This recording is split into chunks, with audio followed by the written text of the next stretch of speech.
भगवान विष्णु का शयनोत्सव।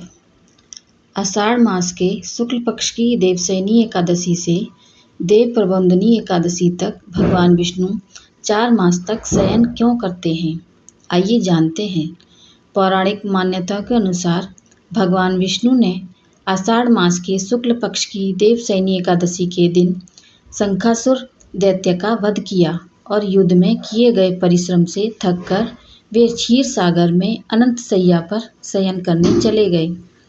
भगवान विष्णु 4 मास तक शयन क्यों करते हैं, इससे संबंधित एक कथा है। पूर्व काल में योग निद्रा ने अपनी तपस्या से भगवान श्रीहरि को प्रसन्न करके प्रार्थना की कि भगवान आप मुझे अपने अंगों में स्थान दीजिए। भगवान ने देखा कि मेरा शरीर तो किसी न किसी वस्तु या परिकर से सुशोभित है। लक्ष्मी जी हृदय स्थल में विराजमान है, शंख चक्र साग्र धनुष व 80 बाहुओं में अधिष्ठित है, सिर पर मुकुट है, कानों में मकराकृत कुंडल हैं, कंधों पर पीतांबर है, नाभि के नीचे के अंग वैनतय से घिरे हैं। अब तो केवल नेत्र ही बचे हैं, इसलिए श्रीहरि ने आदर के साथ योग निद्रा को नेत्रों में स्थान दे दिया और कहा कि तुम वर्ष में 4 मास मेरे नेत्रों में रहोगी। तब से देवशयनी एकादशी से देव प्रबोधिनी एकादशी तक भगवान विष्णु एक स्वरूप में क्षीर सागर में शयन करते हैं और दूसरे स्वरूप में 4 मास की अवधि तक पाताल लोक में राजा बलि के यहाँ निवास करते हैं। इसलिए चातुर्मास्य भगवान विष्णु का योग निद्रा काल कहा जाने लगा। साथ ही अन्य देवतागण भी प्रसूत अवस्था में रहते हैं, इसलिए यह कहा जाता है कि देव सो गए हैं। यही कारण है कि इस काल में कोई मांगलिक कार्य नहीं किया जाता है। कैसे मनाएं भगवान विष्णु का शयनोत्सव। आषाढ़ मास की शुक्ल पक्ष की एकादशी को, जिसे देवशयनी एकादशी या हरिशयनी एकादशी कहते हैं, और जब सूर्य मिथुन राशि पर हो तब भगवान का शयनोत्सव मनाना चाहिए। इसके लिए भगवान विष्णु की प्रतिमा, जो कि एक शंख चक्र गदा पद्म व पीतांबर धारण किए हो, लें और उसे आसन पर स्थापित करें। जिनके पास भगवान विष्णु की मूर्ति न हो वे चित्रपट से भी पूजा कर सकते हैं या फिर लड्डू गोपाल की पूजा कर सकते हैं।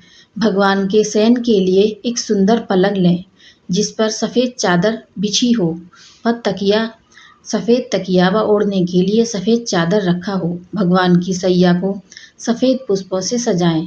इसके बाद भगवान को पंचामृत, दूध, दही, घी, शहद व शक्कर से स्नान कराएं। फिर स्वच्छ जल से स्नान कराएं। प्रतिमा को साफ वस्त्र से पोंछकर पीतांबर व यज्ञोपवीत पहनाएं। भगवान के सारे शरीर पर केसर व कपूर मिश्रित चंदन का लेप करें। जो मनुष्य भगवान के श्री अंग पर चंदन का लेप करता है वह सूर्य के समान तेजस्वी होता है। तत्पश्चात भगवान को मुकुट, हार आदि आभूषण धारण कराएं। पुष्पमाला व तुलसी दल अर्पित करें। भगवान का सुंदर पुष्पों, विशेषकर चंपा के फूलों से श्रृंगार करें। मनुष्य को सलोक्य मुक्ति की प्राप्ति होती है। धूप दीप दिखाएं। धूप घृणानेन्द्रिय तृप्त करने का मुख्य साधन है। अंत में भगवान को धूप निवेदित करने से वह शीघ्र ही प्रसन्न हो जाते हैं। भगवान को दीप निवेदित करने से समस्त पाप जलकर भस्म हो जाते हैं और मनुष्य को मोक्ष की प्राप्ति होती है। भगवान को फल, मिठाई आदि का भोग निवेदित करें। भगवान की आरती उतारें व प्रणाम करें। भगवान की प्रदक्षिणा करें। भगवान विष्णु की 4 परिक्रमा करने से संपूर्ण जगत और समस्त तीर्थों की परिक्रमा हो जाती है। अब भगवान की प्रतिमा या चित्रपट को शयन कराना चाहिए। भगवान का शयनोत्सव गायन वादन के साथ मनाना चाहिए। इस प्रकार भगवान श्री हरि की पूजा कर भगवान का शयनोत्सव मनाना चाहिए।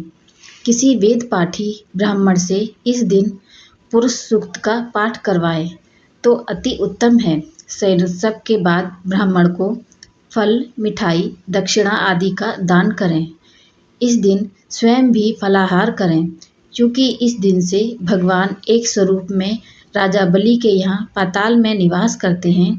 अतः भगवान को शयन कराने के बाद स्वयं भूमि पर शयन करें तो इसका महान पुण्य माना जाता है। भगवान विष्णु की प्रतिमा को सैया पर स्थापित कर उन्हीं के सामने चातुर्मास्य में जो नियम लेना चाहते हैं उनका संकल्प करें। सबसे बड़ा नियम वाणी पर नियंत्रण या संयम का है। कम बोलें, सही बोलें। यह नियम तो प्रत्येक व्यक्ति को लेना चाहिए। अंत में भगवान शंकराचार्य द्वारा रची गई षटपदी की कुछ पंक्तियों का मानसिक जाप अवश्य करें। हे भगवान, मेरी उद्धटता दूर कीजिए, मेरे मन का दमन कीजिए और विषयों की मृत तृष्णा को शांत कर दीजिए।